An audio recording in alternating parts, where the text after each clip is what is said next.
수준의 문화를 좀 즐길 기회도 주고 일자리도 만들고 대한민국에. 그래서 최근 프랑스 문화예술공동 훈장 중에 이제 최고 등급이라고 하더라고요. 꼬망대를 받으셨는데 한국인으로 이런 상을 받았다는 것에 어떤 느낌이신지 정말 좀 궁금하기도 하고 여쭤봅니다. 네. 자랑스러워요. 우리나라에서 태어나고 우리나라에서 음악 공부를 하고 또 좋은 선생님들 밑에서 제가 바로 유학을 갔었을 때도 어디서 공부했냐는 말을 바로 들을 수 있어서 우리 음악 교육이 정말 대단하구나. 우리 주위에는 정말 좋으신 분들이 제대로 음악을 가르치시는구나. 그런 느낌이 참 강해서 우리나라 교육이 굉장히 중요하다. 그런 걸 느꼈고, 물론 제가 처음 갔을 때가 83년도니까 거의 39년 전이니까 그때는 뭐 상상할 수 없는 많은 어려움과 또 뭐 불편리한 점이 많았음에도 불구하고 음악에 대한 열정, 그리고 이렇게 혼자 딱 떨어지면은 일단은 뭐 음악을 잘하겠다 뭐 이런 거보다 일단은 굶지 말아야 되겠다.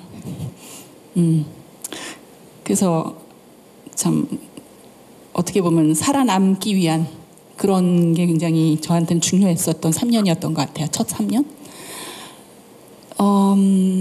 그렇게 고생을 하고 나니까 저는 웬만한 건 두렵지도 않고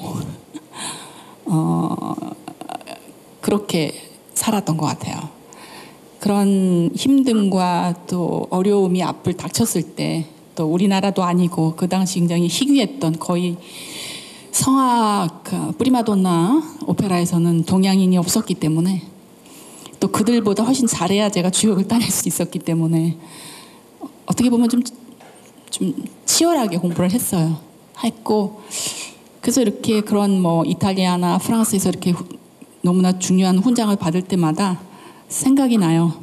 이게 훈장이 내가 그냥 내 수미조라는 이름이 유명해서가 아니라 내가 지금까지 걸어왔던 이 길을, 이 힘든 시간을, 그리고 한국에서 저를 응원해 주셨던 부모님들, 팬들, 그런 사람들이 있었기 때문에 제가 함께 할 수 있기 때문에 그저 고맙고 앞으로 뭘 더 잘해야 될까, 우리나라를 위해서 뭘 더 할 수 있을까, 이런 생각이 굉장히 많이 들었어요. 그리고 이번에 굉장히 제가 감명 깊었던 게, 제가 작년에 뭐 여러분들도 좀 아시는 분은 아시겠지만 조수미 국제 성악 콩쿠르를 프랑스에서 열었는데, 그때 이제 전 세계에서 500명이라는 성악가들이 참가하고 1차에서 24명이 이제 붙었는데, 그날 저는 아무것도 몰랐는데 그 콩쿠르에 참가했던 아이들이 러시아,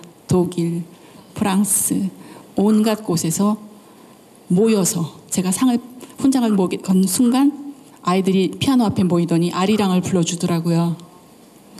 그러니까 훈장을 받은 것도 너무 기가 막히고 말도 안 되는 기쁨이지만 그 아이들이 모여서 나를 위해서 아리랑을 불러줬다는 게, 이 사람들한테 내가 한국인이라는 게 너무 중요하게 있구나. 그래서 그것 때문에 제가 눈물을 흘렸거든요.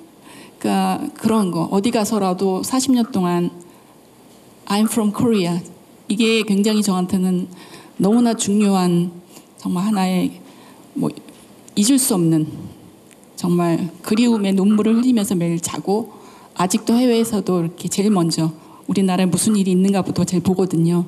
그러니까 끊을래야 끊을 수 없는 어머니 같은 존재, 그게 확실히 있었기 때문에, 그 색깔이 확실히 있었고 또 세계에 대한 비전이 있었기 때문에 제가 그런 큰 상을 받을 수 있었고, 제가 또 평소 때는 좀 상을 좀 좋아하는 편이라서 여기서 그치지 않고 더 많은 상을 획득해서 돌아오도록 하겠습니다.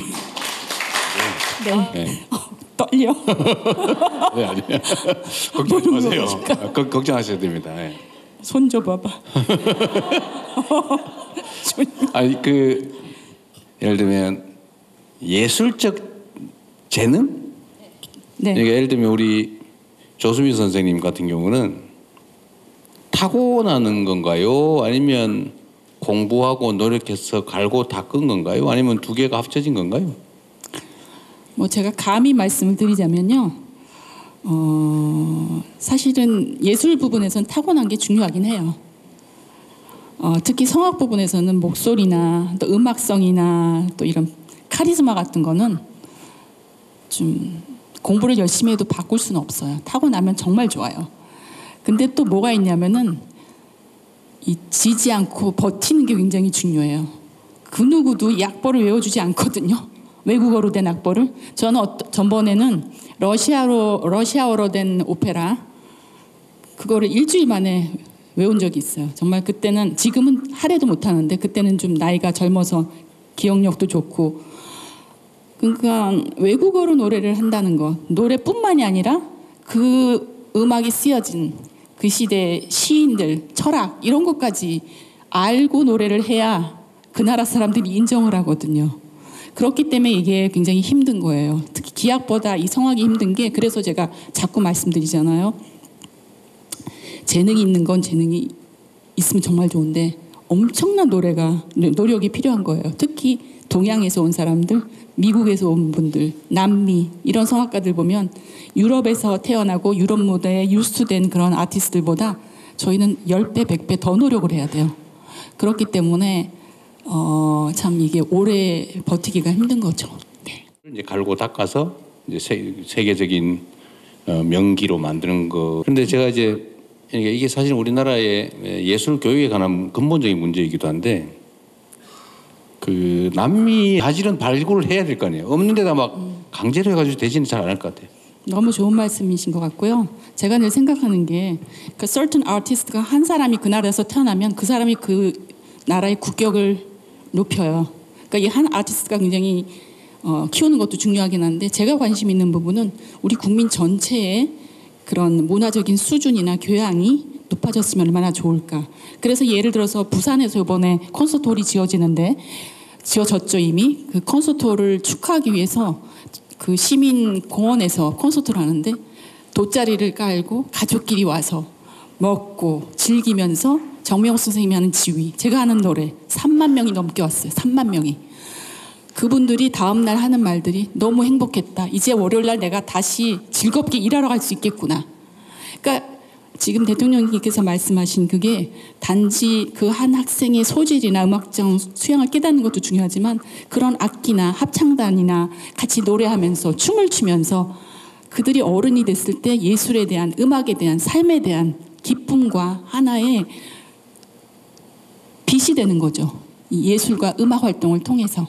그런 거를 우리 교육에서 조금만 더 반영이 됐으면 특히 우리나라처럼 입시도 있고 아이들이 스트레스에서 정말 헤어날 수 없는 정도로 어려운 시간을 모두 다 겪으셨고 지금도 겪고 있지만 이런 기본적인 노래함, 춤추는 것, 아이들에게 뭔가 새로운 거를 해보게 하는 것 그리고 같이 모여서 노래하는 것 이런 게 너무너무 저한테는 중요하다고 생각을 하고 저희같이 이렇게 예술하는 사람들이 많이 그런 기회를 만들어줘서 그분들이 우리를 찾게 하고 좀 더 그분들이 생각을 못했던 거를 느끼게 하고 문장도 글도 한마디면 된 거 아니에요? 글을 읽으면서 이 문장을 딱 읽었을 때 깨닫는 그거 어디 콘서트에 갔을 때 그 하나의 멜로디 눈물을 흘리거든요. 그런 게 너무 한 개인으로서는 중요한 경험인 것 같아서 정말 이번에 그 말씀 해주신 거 저는 100% 환영하고요. 많이 좀 도와주셨으면 좋겠습니다. 안 불안하시죠? 저는 지금 너무 기뻐요. 든든합니다.